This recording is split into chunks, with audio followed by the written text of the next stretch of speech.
Assalamualaikum warahmatullahi wabarakatuh.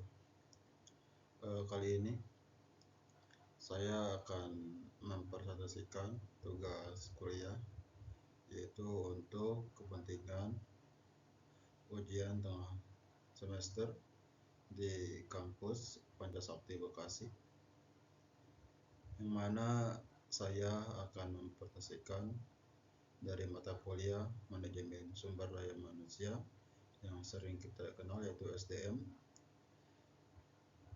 Adapun sebelumnya, perkenalkan, nama saya Lukman Rakim di NIM 2892250098 dari Prodi Manajemen. Adapun dengan dosen pengampu yaitu Bapak Dr. Insinyur Sugeng Priyatno SHSE MM. Nah, yang mana saya akan mengambil yaitu konsep dasar manajemen sumber daya manusia. Nah, lebih lanjutnya kita simak video ini. Adapun pengertian manajemen SDM yaitu yang disingkat MSDM, merupakan salah satu bidang dari manajemen umum yang meliputi satu, planning ataupun perencanaan, yang kedua, organizing yaitu perorganisasian, yang ketiga, directing pengarahan, yang keempat yaitu kontrol pengendalian.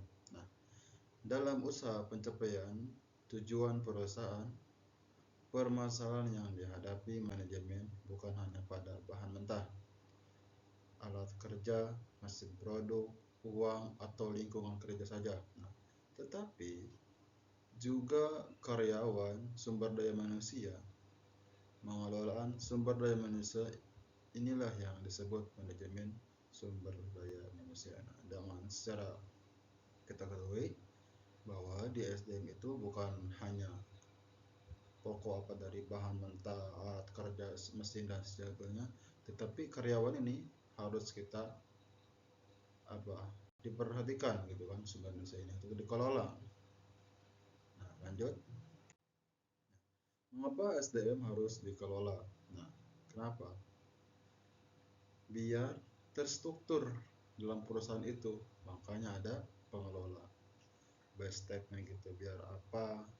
Mungkin tujuannya dari perusahaan itu jelas kemana arahnya. Nah, saat ini sangat disadari bahwa SDM merupakan masalah perusahaan yang paling penting. Nah, karena satu, SDM menyalurkan sumber daya yang lain, bahan mentah, alat kerja, mesin produksi, uang, dan lingkungan kerja dalam perusahaan dapat berfungsi atau dijalankan. Nah, maka pentingnya mengapa harus dikelola, supaya SDM ini berjalan gitu, berfungsi dalam sebuah organisasi atau sebuah perusahaan. Nah, yang kedua yaitu SDM dapat menciptakan efisiensi, efektivitas, dan produktivitas perusahaan. Nah, yang mana DSM ini yaitu bisa mencatatkan efisiensi, aktivitas, dan produksi perusahaan. Nah, makanya itu yang kedua, mengapa harus dikelola SDM ini, agar semua menciptakan produk perusahaan itu baik gitu, efisiensi dan efektivitas. Nah, terus melalui MSDM yang efektif, yang ketiga ya, mengharuskan manajer atau pimpinan menemukan cara terbaik dalam menggunakan orang-orang yang ada dalam lingkungan perusahaannya agar tujuan yang diinginkan dapat tercapai. Maka dari itu MSDM ini harus memilih, atau manajer ini mengelola atau memilah gitu orang-orang yang sangat bisa digunakan atau bisa bermanfaat atau bisa berdampak baik dalam perusahaan itu. Maka harus diawasi dalam lingkungan itu. Nah, biar apa? Biar tujuannya tercapai. Adapun kegiatan MSDM yang spesifik dari masing-masing fungsi manajemen. Nah, perencanaan. Satu, menentukan tujuan standar. Kedua, menetapkan sistem dan produsur. Yang ketiga, menetapkan rencana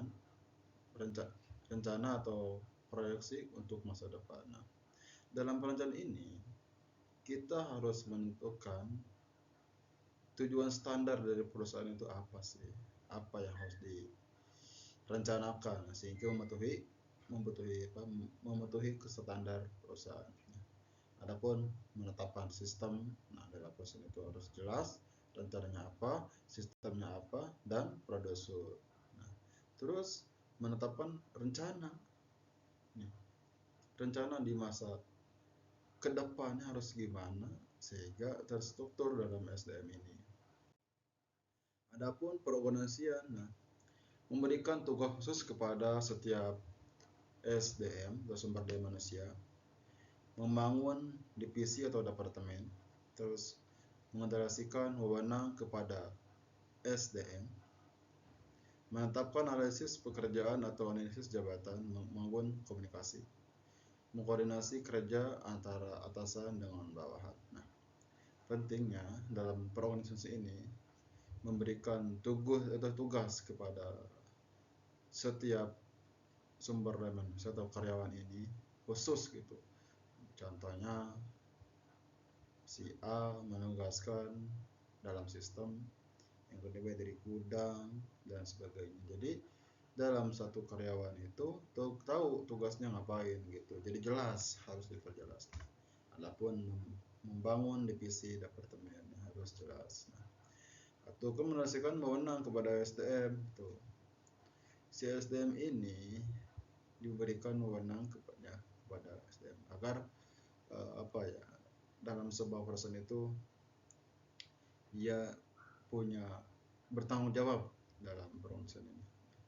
Adapun terus menganalisis pekerjaannya seperti apa, jabatannya, membangun komunikasi yang baik antara satu dan sama lain sehingga bisa tumbuh dalam apa namanya, kalau perusahaan itu bersatu atau menyatu dalam satu tim gitu. Terus mengkoordinasi kerja antara sama atasan dan bawahan. Nah, maka dari atasan sampai bawahan itu maka harus kerjasama, saling membangun dan saling mengisi kekurangan. Maka dari itu pentingnya tugas khusus kepada setiap SDM. Kegiatan MSDM yang sedikit dari masing-masing fungsi manajemen staff, yaitu terdiri dari menetapkan jenis atau tipe SDM yang akan dikerjakan.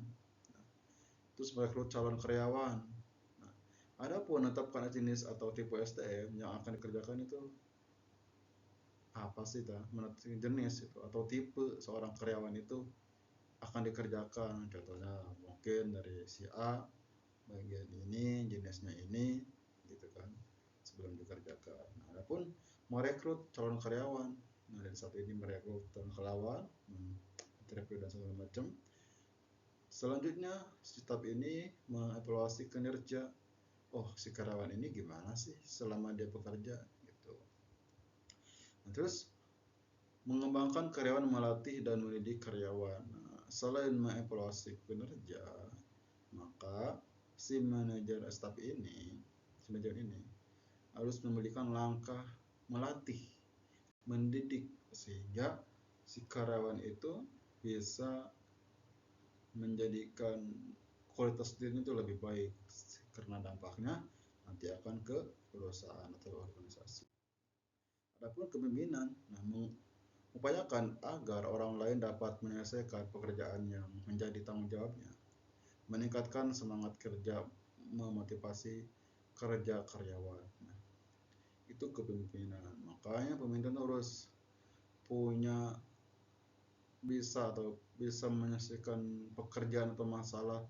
Dan selain itu dia bertanggung jawab atas jabatannya dan memberikan motivasi kepada karyawannya. Nah, terus pengendalian. Nah, adapun pengendalian ini yaitu terdiri dari menetapkan standar pencapaian hasil target atau kerja, menetapkan standar mutu, melakukan review atas hasil kerja, melakukan tindakan perbaikan sesuai kebutuhannya.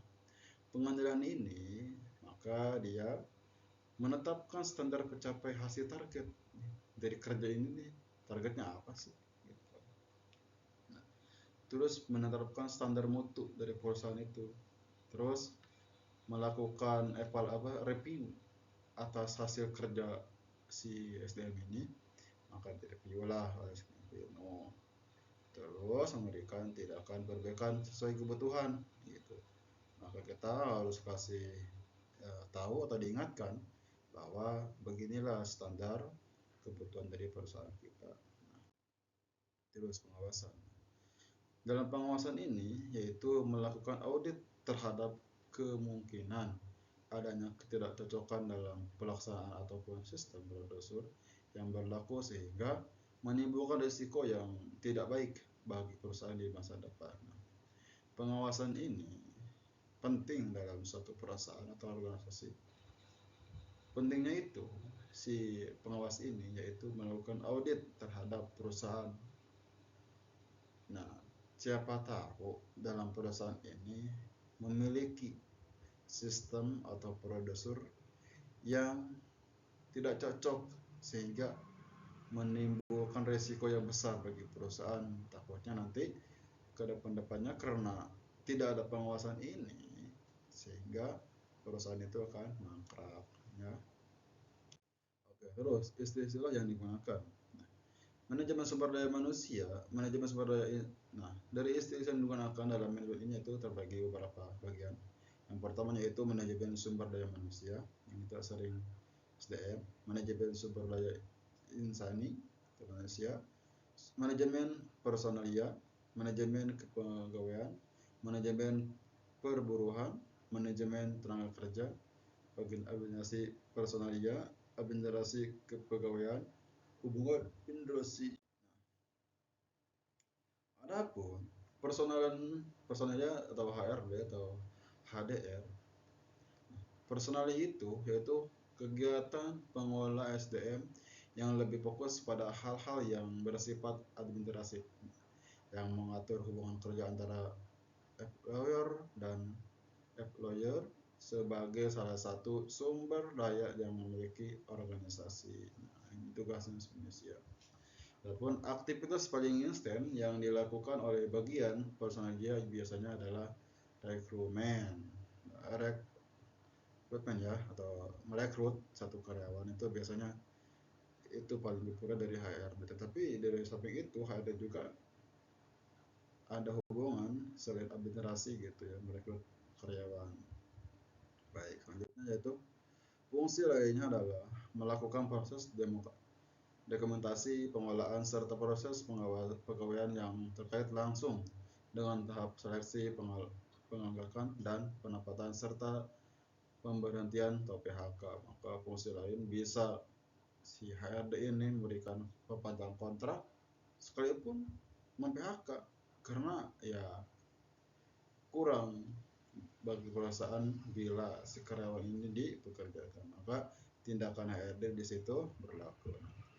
Personel atau personelnya terkait langsung dengan reading dokumen-dokumen pegawaian, employer dan organisasi terkait dengan individu atau karyawan. Selanjutnya yaitu Humas Healthcare Development, yaitu berfungsi lebih luas dari personel manajemen, meliputi proses fungsi perencanaan, strategi tenaga kerja, HR planning. Ya, itu banyak ya, dari bagian planning, HR budgeting, assessment, rekrutmen dan selecting, hiring dan terminating, career development, organizing development, perbuatan development, industrial relationship, pension, training dan sistem development, serta seringkali melibatkan fungsi general LTN dan di dalamnya. Nah, inilah susunan dari manajemen atau HRD yaitu Human Resource Development. Nah, dengan demikian HRD adalah pengelolaan SDM yang lebih fokus pada hal-hal yang berhubungan pengembangan SDM sebagai salah satu sumber daya penting yang memiliki organisasi. Selanjutnya itu adalah kegiatan pengelolaan SDM yang secara holistik, perencanaan, pengisian, menggerakkan dan mengendalikan SDM sebagai aset yang dianggap lebih penting dibandingkan sumber daya lainnya. Nah, ya, maka kegiatan pengelolaan SDM ini lebih penting dari hal yang lain. Nah, semua aktivitas dan subsistem manajemen SDM diperhatikan terus. Itu tujuan manajemen SDM. Nah, meningkatkan kontribusi produktif orang-orang yang ada dalam perusahaan melalui sejumlah orang cara atau secara yang bertanggung jawab secara strategis, etis, dan sosial. Tujuan manajemennya itu meningkatkan efisiensi, meningkatkan aktivitas, meningkatkan produktivitas, rendahnya tingkat perpindahan karyawan, rendahnya tingkat absensi, tingginya kepuasan karyawan, tingginya kualitas pelayanan, rendahnya komplain dari pelanggan, dan meningkatkan bisnis perusahaan. Fungsi manajerial yaitu salah satunya yaitu planning, perencanaan, organizing, pengondisian, directing, pengarahan, dan controlling, pengadaan. Adapun fungsi personil yaitu mengadakan tenaga kerja SDM, mengembangkan kompensasi, kepentingan, pemeliharaan, dan memutuskan hubungan kerja. Nah, fungsi personil itu atau PHK. Nah, peran manajemen SDM yaitu melakukan analisis jabatan, menetapkan karakteristik pekerjaan masing-masing SDM. Nah, perencanaan membutuhkan tenaga kerja dan merekrut calon-calon kerja atau pekerja, menyeleksi calon pekerja, melakukan penetapan dan orientasi karyawan baru, menetapkan upah, gaji, dan cara memberikan kompensasi, memberikan insentif dan kinerja, mengkomunikasikan, memberikan penyuluhan, dan menegakkan disiplin bekerja, memberikan pendidik, pelatihan, dan pengembangan, membangun komitmen kerja, memberikan keselamatan kerja, memberikan jaminan kesehatan, menyelesaikan perselisihan perubahan, menyelesaikan seluruh dan operasional karyawan. Inilah peran-peran manajemen SDM. Pendekatan manajemen SDM yaitu pendekatan strategis. MSDM harus memberikan adil atas keberhasilan strategi perusahaan. Nah, maka si MSDM ini harus memberikan adil ketika si perusahaan itu berhasil memenuhi target. Nah, adapun pendekatan SDM ini merupakan manajemen manusia. Jadi pentingnya dan martabat manusia tidak boleh diabaikan gitu ya. Harus kita apa ya namanya sebagai apa penghargaan gitu ya kepada si karyawan ini karena dia telah memajukan atau menargetkan si perusahaan ini berhasil gitu. Terus pendekatan manajemen SDM itu merupakan tanggung jawab setiap manajer. Pendekatan manajemen SDM, pendekatan SDM ini berlangsung di semua sistem yang besar yaitu perusahaan. Oke, upaya SDM harus mengelola adil karyawan yang memberikan terhadap produktivitas perusahaan. Nah, pendekatan produk ini MSDM dapat meningkatkan adilnya atas karyawan dan organisasi dengan menganalisis berbagai masalah sebelum masalah itu muncul gitu ya. Terus adapun konsep manajemen SDM. Nah, dari konsep ini satu menerapkan fungsi MSDM secara makro dan mikro. Artinya secara makro yaitu fungsi-fungsi pokok manajemen umum seperti fungsi manajerial dilakukan oleh badan-badan pemerintah yang diserai tugas dalam pengelolaan SDM seperti tenaga kerja gitu ya. Ini fungsinya si makro. Nah, adapun secara mikro, fungsi-fungsi ini si SDM ini secara fungsi operasional sebagai masalah sebelum masalah itu muncul. Maka dia itu harus memberikan personal berbagai masalah gitu ya sebelum masalah itu muncul. Adapun konsep manajemen SDM yaitu SDM yang sudah terikat pada suatu organisasi formal perusahaan industri atau berdasarkan suatu kontrak kerja atau tahap berhubungan kerja dengan suatu organisasi berdasarkan suatu pekerjaan sama disebut SDM pada satu situs mikro. Adapun SDM yang masih bebas atau belum terkait kontrak kerja atau kerjasama dengan suatu organisasi disebut SDM pada status makro gitu ya. Mungkin kayak honorer gitu ya, itu masih makro karena dia masih statusnya belum kontrak gitu.